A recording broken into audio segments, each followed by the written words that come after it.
All right, so I want to go over some keys for effective offense in college football 25. College football 25 is right around the corner. Literally, I think it's coming out in 2, 3 days tops. This channel, we're going to be posting literally content every single day. So make sure you're subbed up to the channel. It's free, and we're going to be posting videos that will help you get better at the game very, very quickly because new game, there's a lot to learn, a lot of cool stuff coming, a lot of cool features.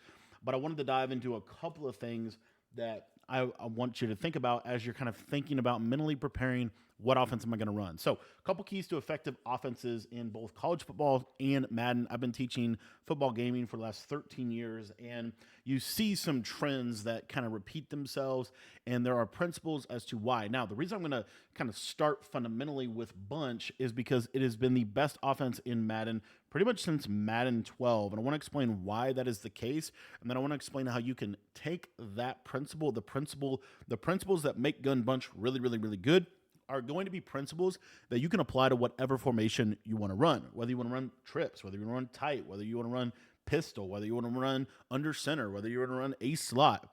These principles will all apply. So, first thing in terms of building an offense in Madden every single year and in college football every single year is going to be it needs to have the ability or capability to block the best blitzes in the game.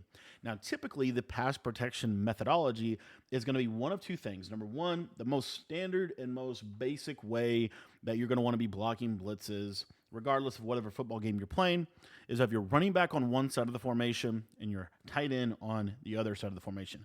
Using your tight end and your running back in pass protection is really effective. So as you can see here, this formation on the screen, running back and 3 tight ends to one side, not ideal in terms of picking up blitzes because they could just blitz you off the left side. So in general, you want to have your running back on one side, your tight end on another side if you're using kind of a traditional pass protection methodology. Now, if you guys watch my Madden videos, you know that one of my favorite offenses every single year is Trips tight end. And Trips tight end does not follow this methodology. Trips tight end has a running back on one side and it has the tight end on the same side, kind of like that wing pair example that we saw in the little clip on the screen. So, what you want to look for there is kind of a secondary methodology that has developed over the years and has become very effective, and that is play action blocking, where you're going to basically fake the handoff to your running back, and he's going to cross into the other side of the pass protection line of scrimmage, and he will be able to pick up blitzes off of that other side. Now, this is not always super effective. As you see here, this is kind of what you're seeing on your screen, a little bit more of the meta way. You see how the running back is to the left, the tight end is to the right. This gives you the ability to pick up a blitz off the left side and gives you the ability to pick up the blitz off the right side. Now, another little factor in this that we do need to consider and has been true in Madden 24 is the idea of like bunch strong nasty and bunch strong offset being very good formations. Those formations are good in Madden 24. And in my opinion, the primary reason is because none of the meta blitzes in Madden 24 required your running back to be on a specific side.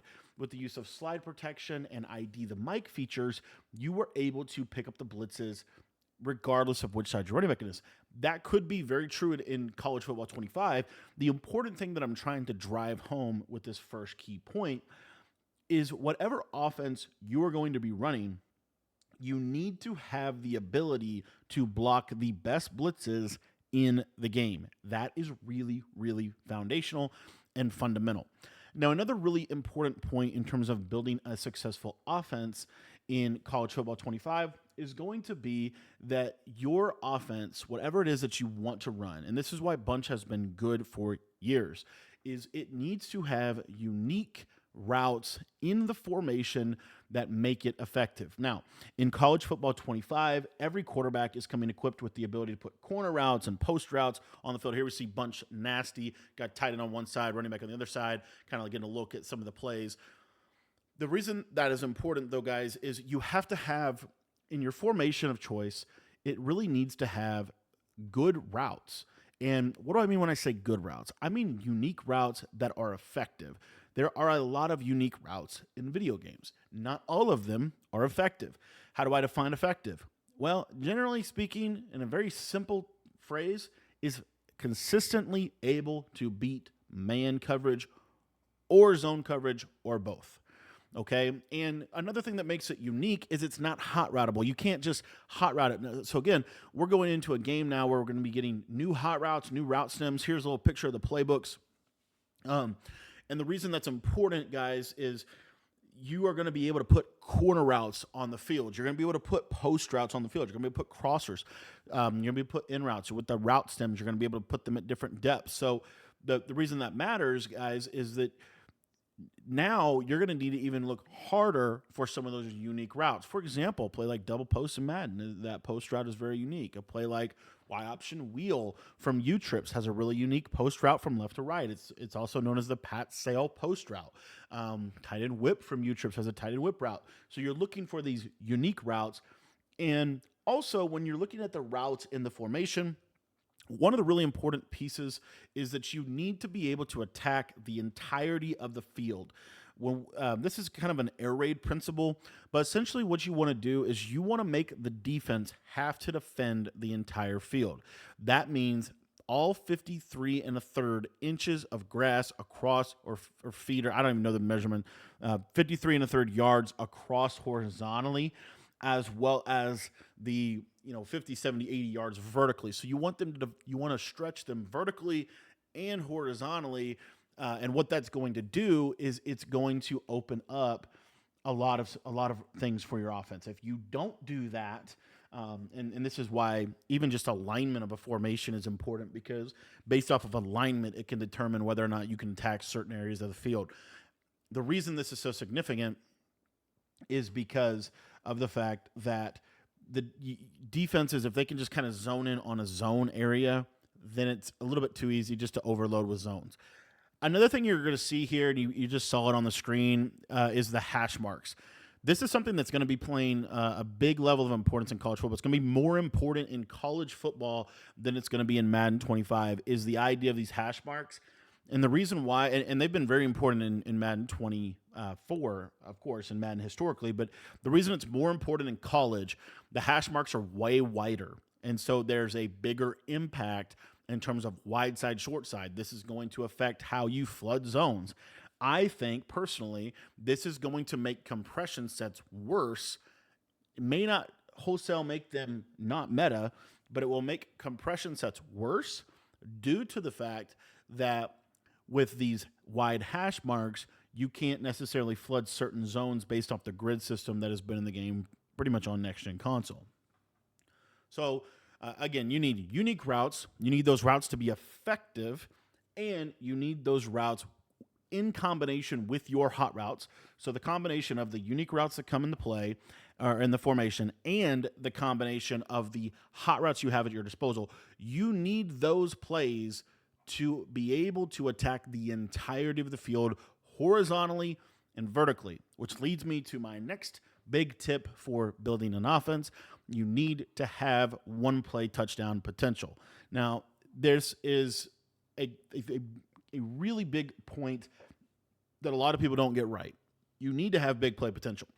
And the reason why is because if you don't have big play potential, they can just play bend but don't break until you get down the red zone, and then you're kind of like stuck. So the way that this can occur is you want to have cover two beaters, like one play touchdowns from a cover two shell. What can beat that cover two for a one play score? What can beat cover three for a one play score? What can beat cover four for a one play score? What can beat cover one robber, cover two man under, and cover four match our quarters and palms? What can beat those base coverages for one play touchdowns? It doesn't have to be the same one play touchdown setup, but you need different ways, in my opinion, to take the top off the defense. That is what is going to really open up that vertical space, which will then open up the rest of your offense, and they have to be more disciplined defensively. So I think a really, really underrated thing that a lot of people don't do when they're building their offense is they don't really prioritize the threat of a one-play touchdown. And I do think that is very important. Now, we've talked about, just to recap, we've talked about how pass protection is really, really, really important. The other thing that's really important is having good routes that are unique, that are actually effective, that can also bomb coverages. And then these are some of the kind of like what I would call fill out the rest of your scheme with these principles. So you want to have good pass protection. good route combos. And then the last three things that I would say are really, really important is you want to be able to attack the entirety of the horizontal line of scrimmage with your run game. This has been previously known as a three-headed rushing attack where you could run left, middle, and right. What I'm trying to say is with the RPO game, this has kind of opened up new possibilities for this and more creativity in this regard. But essentially what I'm trying to say is you need to be able to attack the entire horizontal landscape of the defense with your run/RPO game. And that could be speed options, that could be triple options, that could be RPOs, that could be inside zone that you're just able to cut different ways. It could be as simple as one run that you're able to run three different directions. It could be as complex as RPOs, triple options, speed options, base, counter, inside zone. You can make it as complex or simple as you want to, but the bottom line is you need to have a run game that can attack the entirety of the line of scrimmage, because if there's any undisciplined defensive alignments or undisciplined defensive users, you can really take advantage of that with the run game. Fourth thing that I think that you need to have the capability in any good offense is you need to have what I would call, we talked about route combos that attack the entirety of the field. I think, and this is a little bit more subtle, you need to have routes that get open fast. And this is one reason why gun doubles, for example, is never going to be a top-level offense in any football game, as far as I would think. The main reason why is because gun doubles, it can't really, there's not a lot of quick throws that get open quick against pressure, right? Whereas with trips tight end, for example, when you have three receivers outside, you can use one receiver to clear out in the middle of the field, and then you can have a flat and a drag, and that's an example of like a quick dot. You need those quick throws. You really do. As you can see, if you didn't catch anything from this little gameplay first look, notice how freaking good the run game is. That's why I'm saying a good offense in college football 25 is going to be able to really, I'm not saying you have to run the ball every play. I'm just saying you want to have the ability to attack the entirety of the horizontal space of the line of scrimmage with your run game. So you need to have quick dots. And it could be something as simple as like just the alignment of the formation allows for quick dotting. It allows for horizontal spacing. Very underrated, very important. You've got to have some kind of plan in your offense for what are the routes that are going to be open quick against the blitz, because we know that every good defense is going to be able to blitz. This is why pass protection and quick dotting are super, super important in whatever offense you're going to run. Last thing that I want to say, and this is arguably the most important thing, this is definitely true of Madden 24. It's been true of pretty much every next-gen Madden. You have to have good red zone, right? You have to have good red zone. Typically, a good red zone offensive scheme is going to be in the form of gadget plays, run plays, maybe a couple little red zone dot type plays, but you've got to have some kind of really good plan for the red zone, which a lot of people don't have. And that is, if you take nothing away from this video, you can literally win and lose games based off of the 10 yards and in red zone. You have to have a good plan for the red zone. You have to have a good scheme for the red zone. And again, if we think about it in terms of the space, that's where we kind of come back to the running game that's able to attack the entire horizontal landscape of the field. That's also where we come back to having like good, strong routes that are going to be able to get open in pockets of the red zone. Those are very important, right? Again, being able to attack the entirety of the field that we have access to. So just to recap, best way to build an offense, what you're looking for good pass protection. That could be, and again, the bottom line there is you need to be able to block the meta blitz. You need to be able to block the meta blitz. Unique routes that are effective, not just unique routes, but unique routes that work. Very, very important. And then those unique routes need to be able to complement your hot routes and ultimately be able to attack the entirety of the field. You need to have good one-play touchdowns. You need to have a run game that attacks the entire horizontal landscape of the field, quick dots, and last but not least, red zone. What is your plan inside that 10-yard line? because that is by far the toughest place to score in the football gaming world. Guys, thanks for watching the video. If you want to get access to all of my college football offensive and defensive ebooks, so we're going to be dropping those literally day one. I've already got them planned out. You can get the access to that instantly by being a school member, school.com/Cody Ballard. Cool part about the school site is it is only $10 to sign up, and it's going to get you access to all of my Madden offensive and defensive ebooks, as well as all of my college football. So if you plan on playing both games, you're going to get both games for the price of one, trying to just kind of honor you guys and give you a good deal here. So if you want to take your game to the next level, really encourage you. I've been teaching football gaming for over 13 years, seen a lot of different ways to play the game. We're going to have a ton of off-meta stuff this year for college football. I'm really excited about it, but it's going to be kind of under the umbrella of we're still going to have top-tier meta stuff, and we're going to have off-meta stuff, and they're all going to be kind of created and crafted under the principles that we outlined in the video. Thanks for watching the video. Hope you enjoyed it. Make sure you're subbed up to the channel. You want to sign up for the school site to take your college football game to the next level. Link is going to be in the description below.